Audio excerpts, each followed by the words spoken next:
There are many ways in which words are formed or entered into a language. অনেকগুলো মাধ্যম আছে যে পদ্ধতিতে ওয়ার্ড ওয়ার্ড এক একটা ভাষায় প্রবেশ করে অথবা তৈরি হয়। The ways are সেই পদ্ধতিগুলো হচ্ছে কয়েনেস, বোরোয়িং, ওয়ার্ডস ফ্রম নেমস, এরপরে compounding, blending, clipping, conversion, acronym, back formation, it's. এই মোটামুটি 9টা পয়েন্ট এখানে উল্লেখ করা হয়েছে। এগুলোই দিতে পারলে আপনার এই কোশ্চেনটা কমপ্লিট হবে। তাহলে কয়েনেস কাকে বলে? Coinage refers to the invention of completely new word. Coinage বলতে মূলত নতুন শব্দকে আবিষ্কার করা বা নতুন শব্দের উদ্ভাবনকেই কয়েনেজ বলা হয়। This words are added to the vocabulary of a language coming from business organisations. আর এই সমস্ত ওয়ার্ড গুলো মূলত ব্যবসা প্রতিষ্ঠান বা বিভিন্ন অর্গানাইজেশন থেকে কোনো একটা ভাষায় প্রবেশ করে। This words are meant for one of the products of the business organisation. আর এই শব্দ দ্বারা মূলত কোনো একটা প্রতিষ্ঠানের বা অর্গানাইজেশনের প্রোডাক্টকে উদ্দেশ্য করে। যেমন উদাহরণ দিয়ে দেখেন, for example Xerox, Kodak and Vaseline, it's this product names are being used as words in English. তাহলে এই যে ওয়ার্ড গুলো আমি বললাম, জেরক্স, কোডাক এন্ড ভ্যাসলিন, এই শব্দগুলো মূলত কোনো একটা ব্যবসায়িক প্রতিষ্ঠানের প্রোডাক্টের নাম থেকে ইংরেজি ডিকশনারিতে বা ভাষায় এসেছে। এটা কি বুঝতে পারছেন? এরপরে হচ্ছে বোরোয়িং। বোরোয়িং কি বোঝায়? Borrowing refers to the process of taking over a word from other language. Borrowing বলতে বোঝায় কোনো একটা ভাষা শব্দকে অন্য একটা ভাষা থেকে বোরোয়িং করে নিয়ে আসা, ধার করে নিয়ে আসা। ফর এক্সাম্পল, পিয়ানো যেমন একটা Italian word, lilac Persian word, robot একটা ডাচ ওয়ার্ড, কিন্তু এগুলো আমরা ইংরেজি শব্দ হিসেবেই ব্যবহার করি। তাহলে মূলত এগুলো অন্য ভাষার শব্দ, যেগুলো আমরা বড় করে ধার কর্য করে আমরা ইংলিশে ব্যবহার করছি। এরপর ওয়ার্ডস ফ্রম নেমস, বিভিন্ন নাম থেকে যে সমস্ত ওয়ার্ড বা কিছু ওয়ার্ড গুলো ইংরেজিতে এসেছে বা কোনো ভাষায় আসে। Some words are added to the vocabulary from the proper names of individuals or places. কিছু ওয়ার্ড ভোকাবুলারিতে যোগ হয় প্রপার নেম থেকে, কোনো ইন্ডিভিজুয়ালস একক অথবা বিভিন্ন স্থান থেকে সেই শব্দগুলো আমাদের ডিকশনারিতে এসেছে বা ভোকাবুলারিতে যুক্ত হয়েছে। সেগুলো কি? যেমন স্যান্ডউইচ, এই শব্দটি কোনো একটা ব্যক্তির নাম, অথচ এটাকে আমরা ইংরেজি ভোকাবুলারি হিসেবে ব্যবহার করি বা ইংরেজি ভাষায় আমরা একটা ওয়ার্ড হিসেবে একে ব্যবহার করি। মূলত স্যান্ডউইচটা কি? The word sandwich comes from the name of the fourth earl of Sandwich. তাহলে মূলত এই স্যান্ডউইচ শব্দটি এই ফোর্থ আর্ল অর্থাৎ চতুর্থ আর্লের নাম থেকে ইংরেজি ভাষায় এসেছে। তবে কম্পাউন্ডিং, কম্পাউন্ডিংটা কি? In compounding, words is formed by compounding two different words together. Compounding পদ্ধতিতে একটা ওয়ার্ড গঠিত হয় কিভাবে? দুইটা ভিন্ন ভিন্ন শব্দ থেকে এসে একটা ওয়ার্ড যুক্ত হয়। যেমন হেডমাস্টার, এই হেডমাস্টারের মধ্যে দুইটা ওয়ার্ড আছে, হেড একটা, মাস্টার একটা, অথচ দুইটা ভিন্ন ভিন্ন ওয়ার্ড থেকে এসে কিছু অংশ এসে একটা নতুন ওয়ার্ড তৈরি করেছে। গার্লফ্রেন্ড, এর মধ্যে দুইটা ওয়ার্ড আছে, হাউস ওয়াইফ। এরপরে blending, blending usually the first part of one word is blended with the last part of another. আর ব্লেন্ডিং পদ্ধতিতে কোনো একটা ওয়ার্ডের ফার্স্ট পার্ট অর্থাৎ শুরুর অংশ ব্লেন্ড করা হয়, মিশ্রিত করা হয় অন্য একটি ওয়ার্ডের শেষের অংশের সাথে।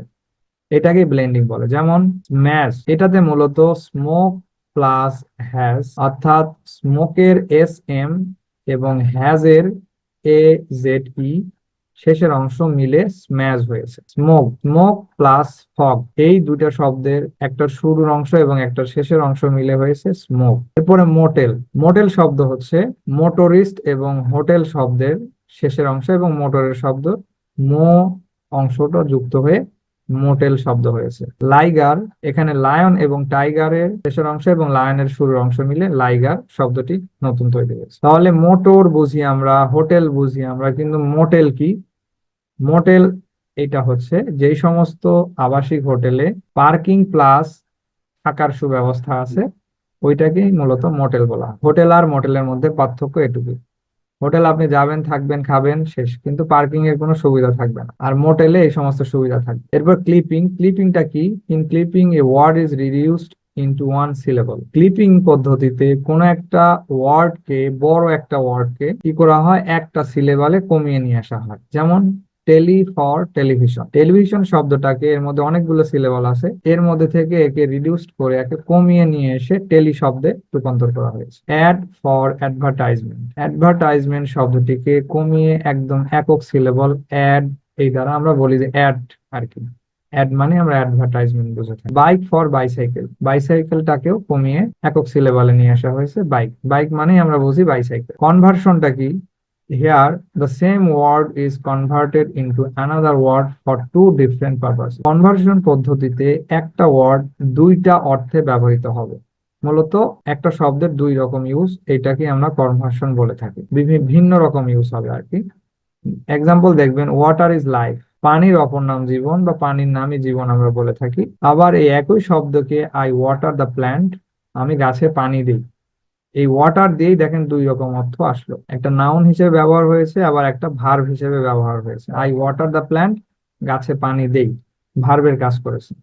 তাহলে একটা শব্দ ভিন্ন রকম অর্থে ব্যবহৃত হয়েছে, এটাই হচ্ছে কনভার্সন। এখানে মানে ভেঙে বলছে আর কি, here water is the same word but serves for two different purposes in the two sentences. Water একটা একক শব্দ যেটা ভিন্ন রকম অর্থে ব্যবহৃত হয়েছে দুইটা আলাদা বাক্যে। এরপরে বলছে আই লাইক বাটার, আমি কি করি, বাটার পছন্দ করি। এরপরে বলছে I like butter bread, here butter serves two purposes.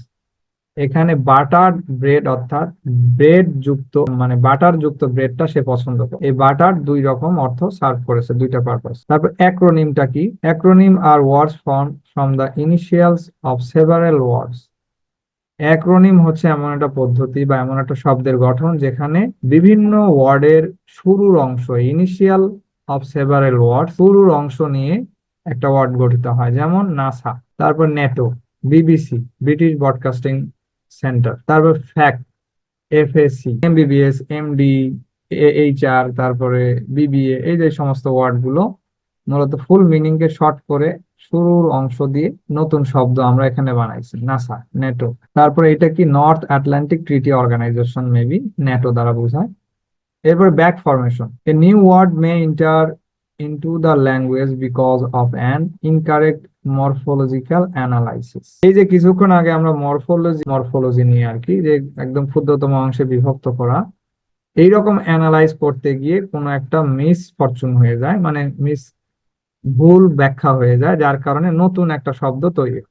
এটাই মূলত বোঝাইছে এখানে।